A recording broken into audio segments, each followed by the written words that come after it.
Hey y'all, welcome or welcome back to my channel. My name is Katrina. This is Katrina Reads.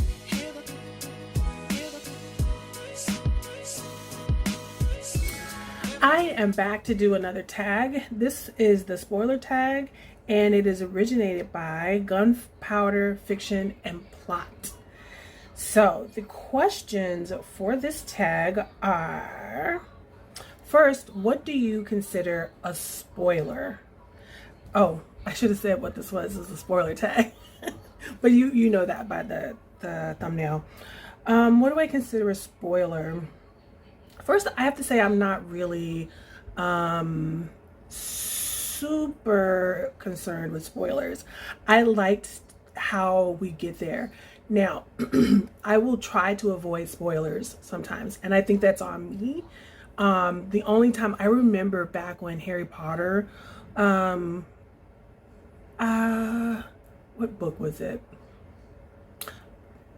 Spoiler, the one where Dumbledore dies and people were driving around yelling, Dumbledore dies. People were standing in line waiting for the book. That's mean, but I don't expect the world to cater to me. And so if I want to watch something, if I want to be surprised, there's been a few times. So like the last couple WandaVisions, I decided I wanted to go ahead and I didn't want to wait till 3 o'clock in the morning. And so I did not get on Twitter until I watched the episode that morning. I got up really early and watched it, and then went on Twitter and I saw what everybody was talking about and watched the after shows and stuff. So it's on me to do it. But if I am spoiled, I don't feel wronged. Like, I'm still interested in how we got there, and was it satisfying? Was it a satisfying ride? Now, I guess flat out telling someone the end is considered a spoiler. I read the spoilers that came out for chapter 8 for season 8 of Game of Thrones, and I just couldn't believe it. I couldn't believe that stuff was gonna come true, and so I was still just as shocked and horrified. And so I'm sorry I only have television stuff right now, because there's not many. Because and this is the other thing, I don't remember everything. I'll forget a lot of times, and so I watch full reviews, and I won't worry about a spoiler at all. I won't, because if I decide to go ahead and read it later on, like I said, I'll still enjoy the ride and probably forget the spoiler in the end. So just, I guess, flat out telling the verbatim, word for word, what's going to happen. So, and I know some people are weird about stuff, but about what's considered a spoiler, but I can't think of anything else that would be considered a spoiler other than so-and-so dies in the end. I don't know, like, number 2, does the genre you're reading impact what you consider to be a spoiler? Probably. Obviously a mystery. Obviously, mystery or thriller. And things that are supposed to be twists. So let's try to think of an old twist that probably, I watched this lady on, again, I'm sorry, I don't want to spoil any books, and I can't think of any. Well, it would be procedurals and mysteries, because I just did actually The Wife of the Gods by Quay Cordy is a book that I just read that had twist after twist after twist at the end, and they weren't really twists, they were just really satisfying conclusions to seeds that were planted in the beginning, plots that were planted in the beginning of the book. And if those were spoiled for me, I think it would have taken away the enjoyment of the book, because I was questioning, yes, okay, that's a good example. I was questioning some of the very careful plotting that slowed down the book a little bit at the beginning. I was like, why are we talking about this? Why do we need to know all of this? And then by the end, all of those plot lines came together for these, like 4 different surprises that happened in the end. So I think those are spoilers. And so obviously mysteries, obviously thrillers. This was a police procedural thriller, like somebody died and this police officer had to go, and it took place in Ghana. So, and he had to go from Accra, which is the capital city, to this smaller town. And so yeah, there was all these little things though that were planted in the beginning, and it felt like it had nothing to do with the original mystery that you go into the story knowing that you're going to have to that you're going to be following this police officer solve. And so I guess beyond what I just said about the book, and then talking about the atmosphere and my feelings and the fact that I struggled at first with I talked about it in my wrap up, but that was such a good book. But it to review that book, I had to only talk about how I felt and the struggling with the African names. And once I got over all of that, I was able to completely be immersed. And the atmosphere of the book was good, and the character was such a good guide, like for the gods.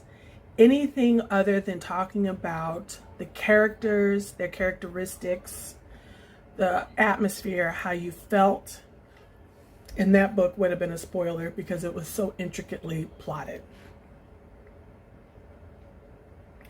All right, number 3, all the best bits are in the trailer. Sometimes a synopsis can be too detailed. Do you research books prior to reading them, or do you go in blind? I almost always research them, just because I don't have a lot of money to spend.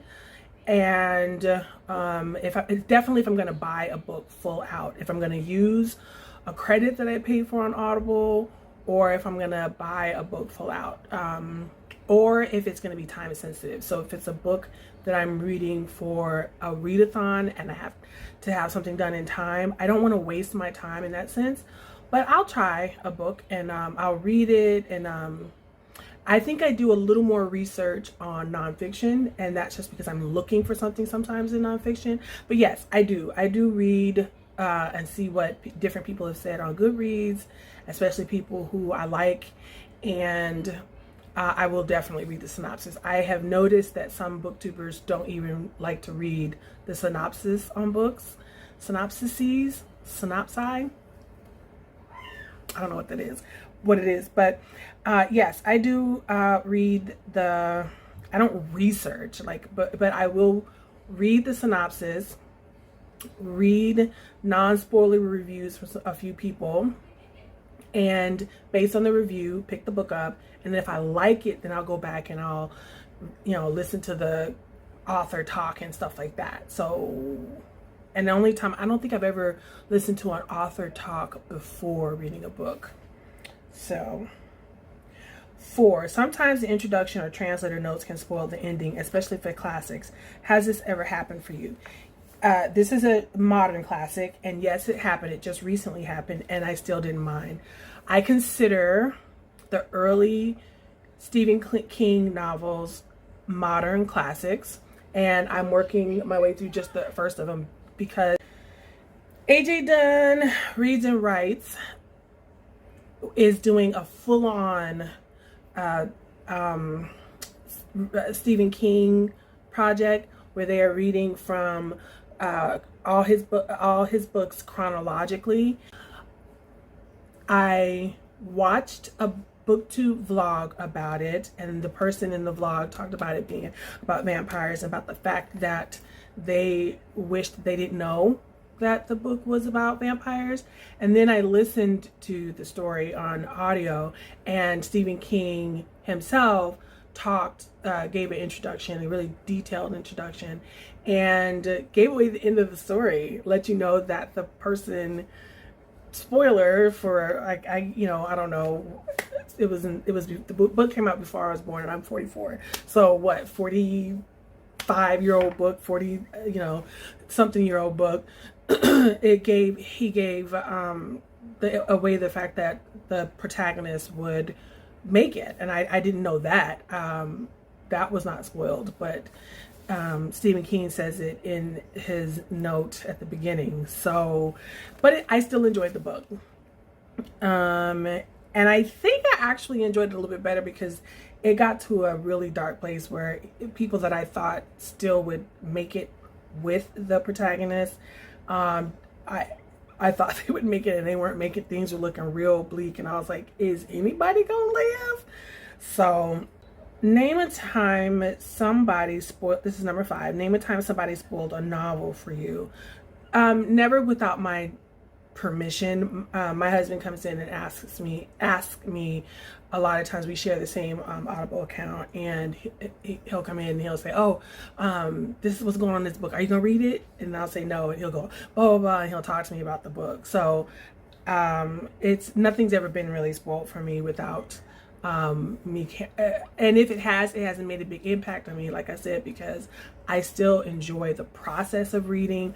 I enjoy the characters, and if I don't, I'll get out of the story. If I don't enjoy it, the people that I'm going through something with, even if the place, the area, the time, if they're going through a hard time, if I enjoy the people that I'm going through this with, then, and I like the way that the author gets us there, I'm okay. Have you ever spoiled a novel for somebody else? Yes, I've spoiled a novel for my husband, and it's because, and I don't know if he's been for real, but I will say something about a story that I'm pretty sure he's not into, is not going to read, and he'll be like, thanks for storing it, but he is a complete clown, so I don't think he actually cared. If spoilers ruin novels, are there some authors or genres you can't reread? I don't reread mysteries. I don't think there's any mystery I've reread. Even that's one of my absolute favorite genres is, thrillers, paranormal thrillers, mysteries, suspense, and I've never reread them because once I know the mystery, I'm good. Now, if there's a mystery couched in a much bigger world, so there's like mini mysteries in Game of Thrones, and and maybe it's not even mystery, I don't even know, but so there's see, and I don't know if this is a spoiler because you don't know what spoilers are. There's something going on in the last Game of A Song of Ice and Fire book, and because of all of and it might be a mystery. It might be a mystery, and if it turns out to be a mystery and it's solved by the next book, Winds of Winter, that comes out, I will still reread the books because I like it's such a full world, and there's so many people, and there's so many other things. And if we ever get that other book, there'll be so many things to kind of go back and refresh and look at through new eyes because of the new information we get in the new book. So that kind of thing. But the book is 100% just a mystery. Once the mystery is solved, then no. When reviewing, are you spoiler free? Does this limit your ability to discuss? Yes and no, both. I will just put spoiler filled, and I did that for 2 books, and it was because they just had a lot of cultural stuff that I felt like we had to talk about, and you couldn't talk about those things without a spoiler. And I put spoiler in big letters on before you even, I didn't just say spoiler, I put it in the title of the video, and I said this is going to be a spoiler filled video where I talk about these things, and it's because you couldn't discuss the book without the spoilers. So again, this tag is by Gunpowder Fiction and Plot. the spoiler tag. That was really interesting to do. If you reached the end of this, let me think. Maybe that shout thing. What is it? A megaphone? The megaphone. Do the megaphone emoji to let me know that you got to the end of this video. If you got to this part of the video, if you made it through to this part of the video, please leave me the megaphone emoji. I think that kind of makes sense for spoilers. Thank you for supporting this channel by liking and subscribing and ringing the bell so that you can know the next time I post. Be easy on yourself, and I'll see you in the next video. Bye.